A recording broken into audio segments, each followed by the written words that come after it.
Alright, Mabsat, nandito tayo syempre kay Attorney Enzo Recto, mga kakabsat. Ito, Mabsat, nako po, confirm mga kabsat, lumabas na naman ang katangahan ni Lustay, mga kakabsat. Bakit? 'Di ba? Naalala nyo, nagkuhan siya press con kahapon.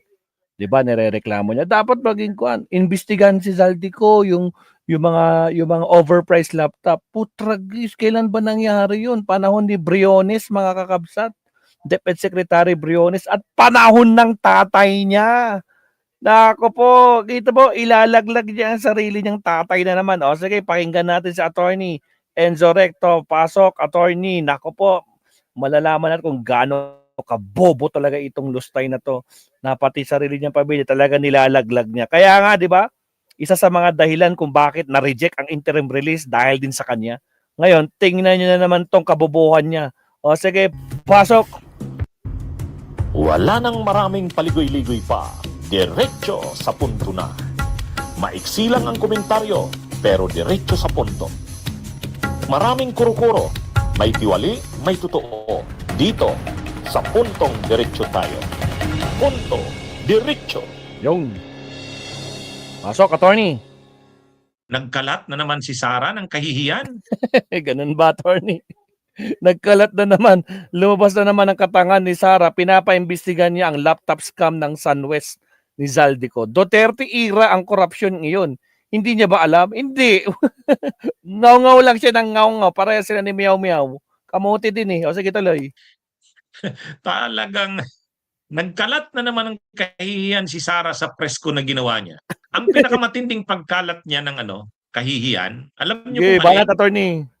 Imagine niyo, sabi niya, nga, dapat daw imbestigahan si Zaldico tungkol doon sa overpriced laptops. Sabi niya. Aware kayo sa overpriced laptop na yun, mga kabsat. Ako maalala ko yan eh. No?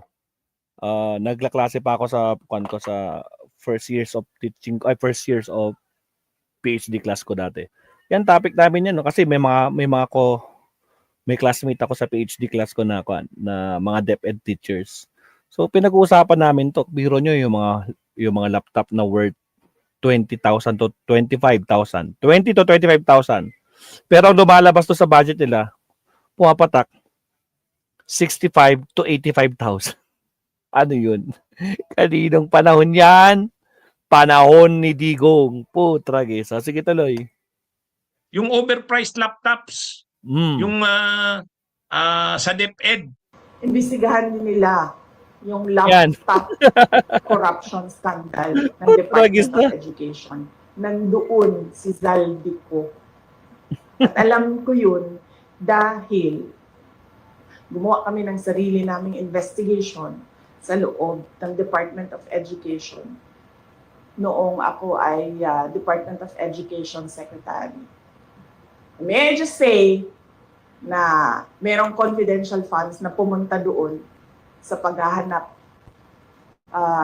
ng ebidensya sa investigasyon na yun. Ano po naging involvement ni Saudi sa laptop? SunWest ang contractor ng laptop doon sa DepEd. Alam niyo, Mabsat, kaya Pilipinas, SunWest, si Zaldico, kasi feeling niya, maidadawit niya dito si Pangulong Bongbong Marcos. Sa katangahan niya, mga kabsat, hindi niya alam, panahon pa ni Digong to, nakalimutan niya, panahon ng tatay niya, presidente yung tatay niya. Itong, yung mga overpriced laptop, nakalimutan niya mga kabsat. Kaya sabi ko, talagang nagkona naman to. Hindi na naman niya alam pinagsasabi, talagang katangahan talaga niya. O sige, tuloy. Ispili kasi nyo, ABS-CBN. So bakit, wait lang, di pa ako tapos pala. So bakit specific yung pag-iimbestiga? Bakit hindi iniimbestigahan lahat ng corruption scandal? Bakit kinokontrol yung... Oo nga, bakit pinipili lang? Kaya dapat kasama talaga yung 2016 onwards, no? Hindi 2022. Kasama talaga yung administrasyon ng tatay mo, ha? magkakabukingan na ngayon. Sige, go! Katangahan mo talaga. Sige, tuloy. Yung kwento sa korupsyon. Bakit hindi nilalabas lahat nung mga insidente o mga gawain o mga iskandalo sa korupsyon? Bakit pinipili? Kaya natin nasasabi lahat na merong controlling the narrative ay dahil pinipili nila kung ano yung gusto nila imbestigahan. At kung kapag medyo tatamaan na o merong tatamaan o tatamaan na talaga ang Ayan na naman, tatamaan na naman. Sinutukoy mo si Pangulo. Nako po, walang naniniwala sa iyo, mga garapata at mga bobot, panatiko lang sa inyo, mga kamote kayo. Sige, kala nyo naman labo ang Pilipinas. Nako po, nangarap ka pa. Kaya nga sa survey, di ba? 88 out of 10 naniniwala sa ginawang plano ni Pangulong Bongbong Marcos na paimbestigahan yung mga korupsyon na yan. Eh yung tatay mo, wala ka nagawa. Di ba? Meron ba siyang napakulong? Kamote, meron bang nakasuhan? Wala. Takot eh. Mabibisto na kayo, mga kamote kayo. Sige, tuloy. Office of the President, ang administrasyon sa investigasyon ay biglang namamatay yung investigasyon.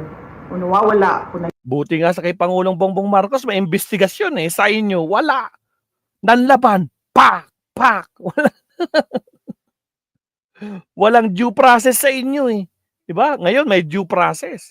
Pero nung panahon ng tatay mo, may due process. Wala. Nako po. Nako po, lustay talaga naman, oo. Kaya ka namin pinagtatawanan eh. O sige, tuloy. Nalulubog yung investigasyon. So, ibig sabihin, meron talagang pagkontrol sa kwento. Unang-una, bakit sinasabi nating ito? Pagkalat ng kahiyan. Unang-una, Okay, balat attorney. naging DepEd Secretary ka. Bakit hindi mo yan ginawa? Ilang taon siya naging DepEd Secretary? Dalawa. 2022 yata to 24. 2022 to 3. O, 2 taon. 2 taon. Almost 2 years siyang naging bago sila naghiwalay ni PBBM sa unit team. O anong ginawa niya? Bakit hindi niya yung pinaimbestigahan? Pangalawa, sino ba? Kaninong administrasyon ba yung na yan? Ay di ba sa kanyang ama yan? O, kailan nangyari yung overpriced laptops na yan? Overpriced laptops ng DepEd? Panahon ng tatay niya. Panahon ng kanyang ama. Ang presidente si Duterte, ang DepEd Secretary noon si Liling Leonor Briones. Yun. Si Liling Leonor Briones, anong nangyari? Anong ginawa dyan? Ang ginawa dyan sa overpriced laptops na yan, pareho din sa Pharmally. Ano ang mga pagkakapareho dyan sa Pharmally? Unang-una, nangyari yung mga anomalya na yan sa panahon ng COVID. Panahon ng COVID, kailangan ng mga COVID kits, yung mga gamit na protection sa COVID, mga PPEs. Ngayon, anong ginawa? Ang Kongreso, syempre sa order ni Duterte, pinunduhan ng malaki yung pambili ng mga COVID kits, mga PPEs. Saan linagay yung pundong malaki? Sa DOH. Anong ginawa ng DOH? Almost 42 billion transfer sa PSDBM. Yung PSDBM na ngayon ang naghanap ng mga magsusupply ng PPEs. Kanino binigay yon? Sa Pharmally. At ayon sa investigasyon, ito ay maanumalyang transaksyon. Kumita sila, siyempre kumita ang mga nasa gobyerno dyan. Si Duque nakasuhan dyan. Pero alam nga namang magdidesisyon si Duque no na i-transfer yung pundo na yon na hindi alam ni Duterte. Ganyan din ang nangyari sa laptops ng DepEd. Ang ginawa naman, may pundo rin dahil ang mga teacher sa panahon ng COVID ay magkakandak ng mga online classes. So kailangan nila ng mga laptops. Kailangan ng maraming laptops. So binadgetan na naman. Galing sa utang, galing sa koleksyon ng buwis. 4.6 billion yata yun. Pambili ng bagong laptops. Anong ginawa?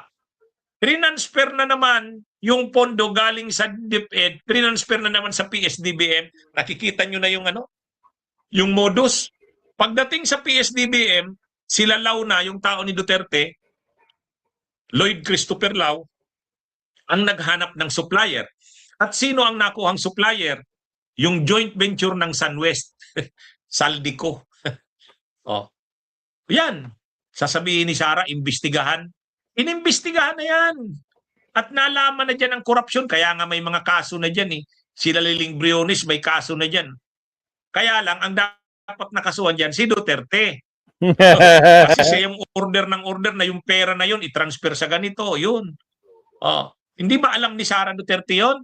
Jesus naman. Hindi niya ba alam na kagagawan niya ng administrasyon ng kanyang ama? Akala niya kasi dahil Saldico, ang korupsyon ni Saldico sa panahon lang ni Marcos. Hindi. Yun lang. Sa panahon pa ng kanyang ama, sobrang corrupt na rin nila Saldico. Ang dami ng mga transaksyon na nakuha sa gobyerno ni Duterte. Kasama na yung overpriced laptops. Saan ka nakakita ang SunWest contractor ng mga tulay, kalsada, public works, tapos nakakuha ng kontrata sa pagsusupply ng overpriced laptops? Sinong nagdesisyon noon? PSDBM, si Lloyd Christopher Lau na tao nila Bongo at Duterte. At kaninong administrasyon nangyaring lahat yan? Duterte. Abay, syempre. Itong si Sara Duterte, kakahiya ito. Hindi niya ba alam yan? At bakit hindi niya yan pinurso ang pagkaso niya nung panahong DepEd Secretary?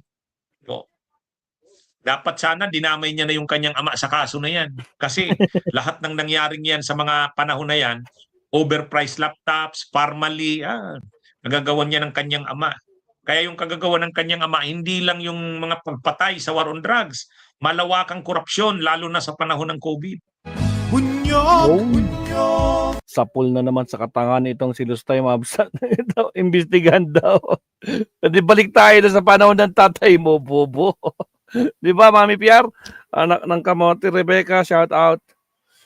Ofelia Yapes, shout out. Mga kabsat, kamusta na kayo dyan? Mami Piar, syempre. Aurelia Odenia. Josephine De Guzman, Naomi Chin, shout out.